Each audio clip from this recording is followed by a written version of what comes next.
All right. Well, here we are. My name is Anthony DaCosta. I'm here. This is the last thing I will maybe ever do in this room. My studio Pleasantville recording is moving. And I thought, why not, for the very last session, the very last thing I do in this studio, demo the brand new Undertone Audio MPEQ1 plugin, which is a super saturator parametric EQ bonanza. I can't remember all the different words that they use to describe it. Obviously, there are a million parametric EQs that you could be using that you probably do use on your mix, and they're all, there's something great about all of them, and you can get really surgical, and there's a lot under the hood. This thing is an instrument, which I'm not used to saying about a plugin, specifically about an EQ plugin, but there's so much that you can do and shape with the MPEQ1. So today, I thought we would just take a look at a demo of mine. I ended up pulling up a recording from a couple of years ago of a song of mine called Begin Again. So on this track currently, we've got some drums, we've got some bass, we have some original scratch electric guitar that I recorded, some rhythm electric. And then all this time later, I unearthed the song, and I've recorded some brand new acoustic and electric guitar. Not only listening back to it through the MPEQ1, but also recorded with some beautiful Royer microphones. We've got the Royer 121, the classic, on the guitar amp, ribbon microphone, passive version, staple of pretty much any studio you go to. And then we've got the brand new R12 on acoustic guitar. That's the new active ribbon from Royer. So first, let's just listen back to a little bit of my feelings. Let's listen back to a little bit of this track. My buddy Will's playing a sweet melodic bass line there. And now I emote. I should know, you should know, we can't begin again. Making plans, holding hands. And my goal with this demo is to sort of make a lot happen with very little. So there's only just a couple guitars playing right now and creating the whole atmosphere. No synthesizers, no anything. And the tones of the guitars are all very different. I'll try to put myself back in it. And they're occupying kind of a lot of space at the moment. They're all very dynamic. Something else about the guitars in this song is that every guitar track on this, we've got an acoustic guitar, a high-strung or Nashville-strung acoustic guitar, and we've got a couple electrics, and all of them kind of go from 0 to 10 and everywhere in between. So let's check out this first rhythm electric guitar, calling this basic electric. Here's with the MPEQ bypassed. Just a very softly strummed, but as you can see from the waveform, this thing gets crazy later in the tune. Kind of builds as it goes, just using my fingers to strum. And again, it's kind of a wave that you ride. And then the new guitar on the R12, sorry, that's the R121. I labeled it wrong, we're gonna fix it. The new guitar on the R121, here's with the MPEQ in bypass.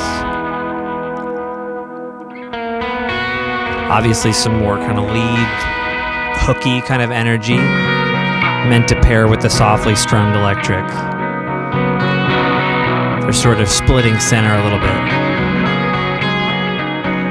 And we're going to find ways to sort of differentiate those even more in the mix. We've got some acoustic guitar going. We've got some R12s on the acoustic here. This is a Collings OM guitar that I sort of, hit with a pick and sort of gave a little bit more energy to it. And then on the right side, panned hard right now, I've got a high-strung guitar, a Nashville-strung guitar, just an old Epiphone that I have. And my friend won in a songwriting contest and then moved to Ireland and left with me. But this guitar, again, sort of filling out some space, kind of putting a little bit of fairy dust on the track. And I have a couple things I like to do with high-strung guitar, one of which is that I like to put a sketch cassette on this guitar because I love I'm a basic hipster, and I love the effect of tape on especially acoustic guitars. But right now we're not using any of the tape. If you'll see, the mix on the tape is all the way down because I don't want the EQ from this thing. I want the EQ from the undertone. But for now, I'm going to just be using the modulation. Again, this whole song is about riding this sort of wave, which is strange because I don't surf. Some spring reverb in the background, and then just a little bit of wobble from the wow sort of effect. That's too much. The two of them together, plugins and bypass in terms of the EQ.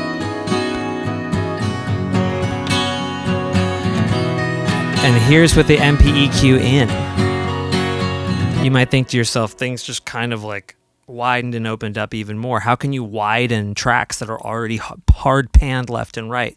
Well, let me tell you how. For this left side acoustic guitar, if we go into the plugin, there's a lot happening right here.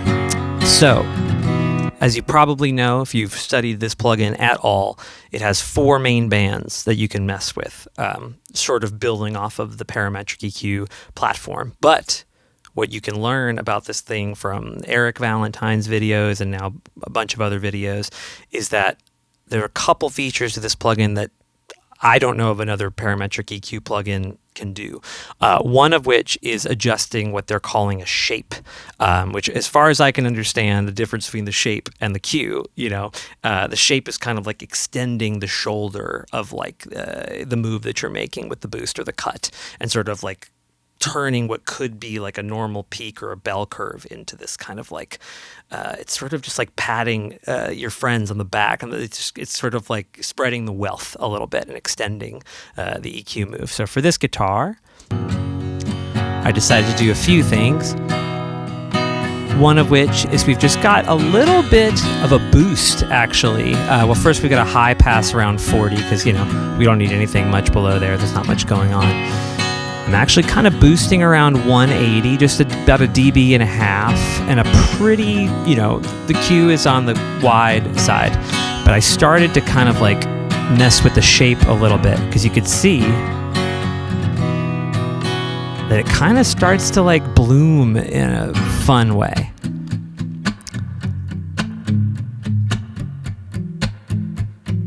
And again, if we kind of mess with the Q, we can get a little bit more surgical, but I'm kind of enjoying keeping it pretty wide.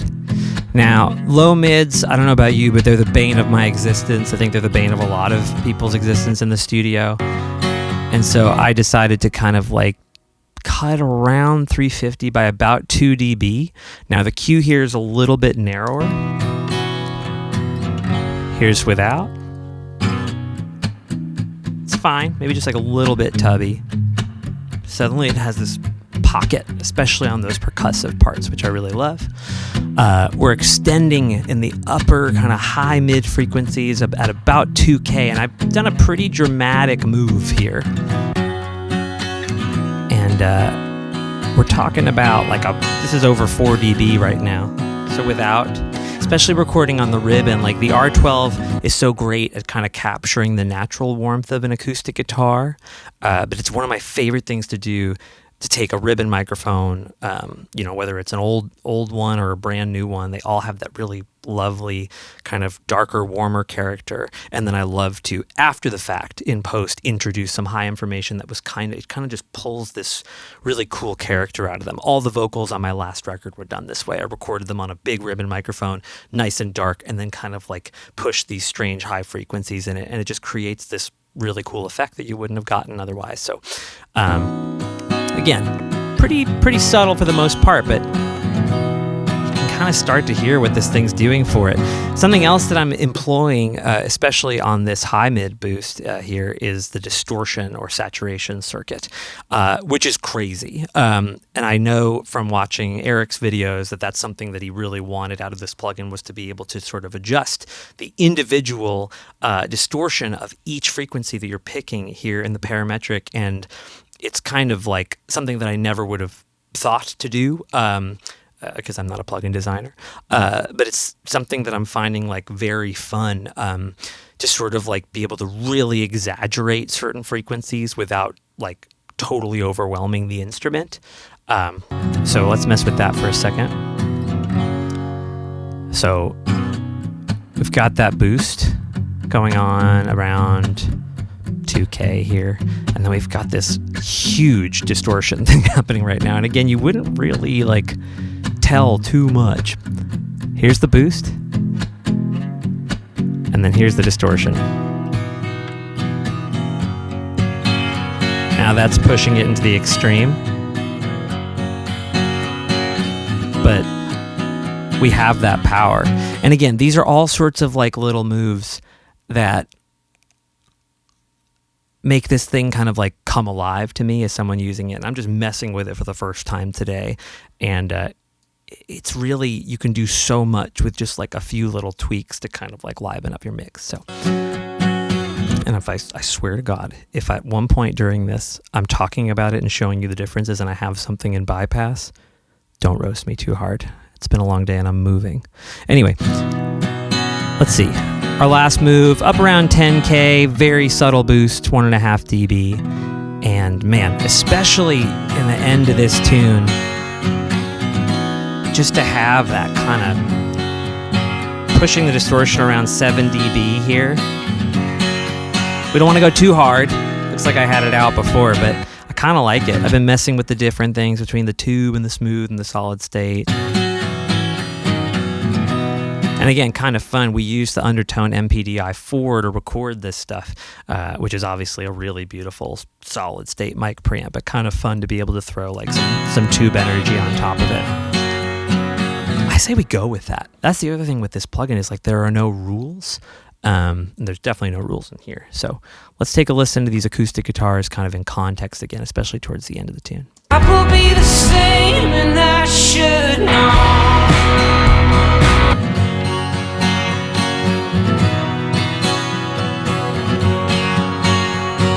Without the EQ, they got a little lost. There they are.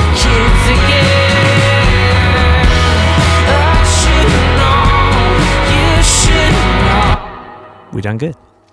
All right. Let's move on to the electric guitars here. So the original electric guitar that I recorded whenever we recorded this was recorded, I think, with a big ribbon microphone, small amplifier, high impedance preamp, great way to go. And, you know, I probably have like a Benson preamp pedal going, which is really nice and dynamic. But this part goes from, like a lot of stuff that I do, goes from 0 to a lot. You know, we're there at the beginning of the tune, and by the end, I must have found my pick. So, I'm just using a quick instance of an 1176 to tame things a little bit in the mix, and it's taming it quite a bit. Let's leave it wide open again, and let's start looking at what I did on the MPEQ to mess with this guitar here. Let's see here. Yeah. Looks like we've just got a very slight boost around 130, and really exploring the space a little bit with the shape. We're cutting some low mids once again, the bane of my existence. So looks like a 1.5 dB cut around 400.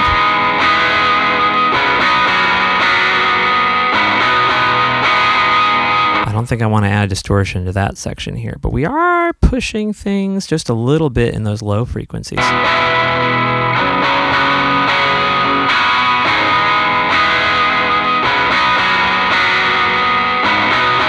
Pretty fun. I feel like we could even,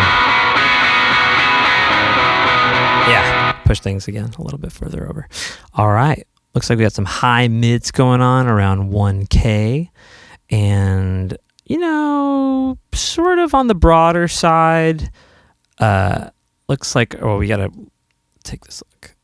Okay. So we got a high boost around 1K, a little over, and kind of narrowing out the Q in a little bit. Again, messing with this shape. We can hear what that does if we loop this. Here it starts to kind of open up some of those crunchy upper frequencies that are happening. Just pushing that shape to extremes, and then it kind of starts to, totally shelf out. Now, in this context, with the way that I was playing, I don't think we need to go that far. And of course, we're listening in isolation right now. We got to make sure this thing works with the other guitar. I like it because it feels like it's still maintained its own character. It was kind of a main voice of the song early on, and I like that it's kind of like not forgotten by the end. And I feel like a lot of that is due to being able to set it up with this MP EQ. All right, now to the new guitar. We recorded this, like I said, with a Royer 121. Here's that in bypass with the plugin, which I kind of specifically went with no EQ on the way in on this stuff so that we would have a lot more room with the plugin to explore. So let's check this out. And this is kind of like, this guitar in general got a lot like thicker.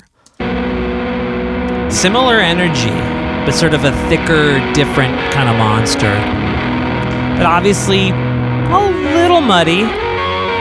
Kind of has this really cool weight to the pick attack, but it's probably a little muscular for what it's doing there, especially if we want those acoustics to breathe. So looks like I did a high pass around 60. We could take that a little further, but I like having some of that underbelly, so I don't want to go too far with that.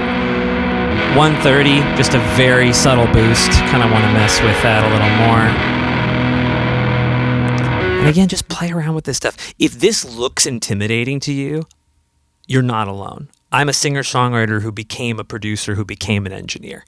So when you look at all these knobs and you see all these different things and the shape and the cue and the different types of distortion, it's like, if you have a second, you just get to play with this thing, and it's sort of, I won't say you can't make it sound bad because it's a really powerful EQ. So you'll find something that's too much, but push it there and there's like no harm, no foul.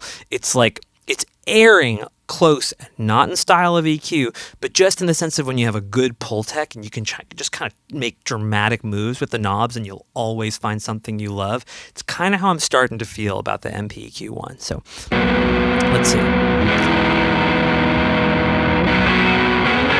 Yeah, we're dipping around 400 again, same as the other one. Around 1300, we're starting to have a little bit of a boost, and we're messing with that shape. See, once you narrow the shape out there, I don't like it as much.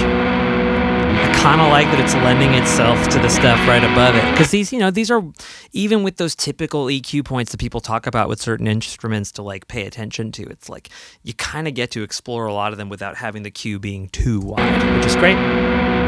And then because I recorded this with a ribbon and kind of thick, I just kind of wanted to give it like a little bit of that. It's like not even crazy high, just like 6K boost. And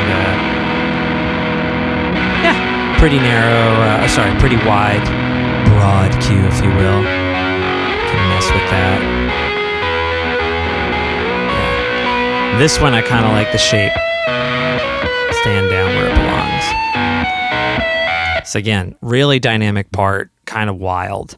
And let's see how they're playing together, the two.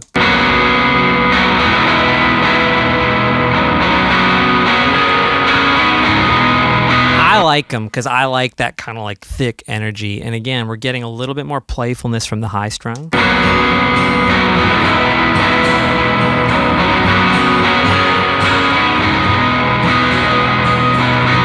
And shoot, I mean, we can go into the high strung and kind of, now that we have this context,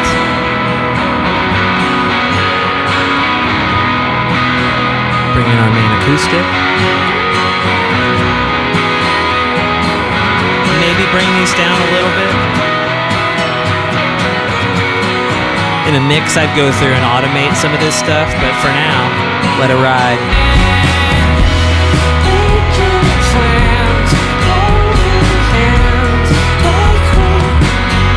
We're on a loop.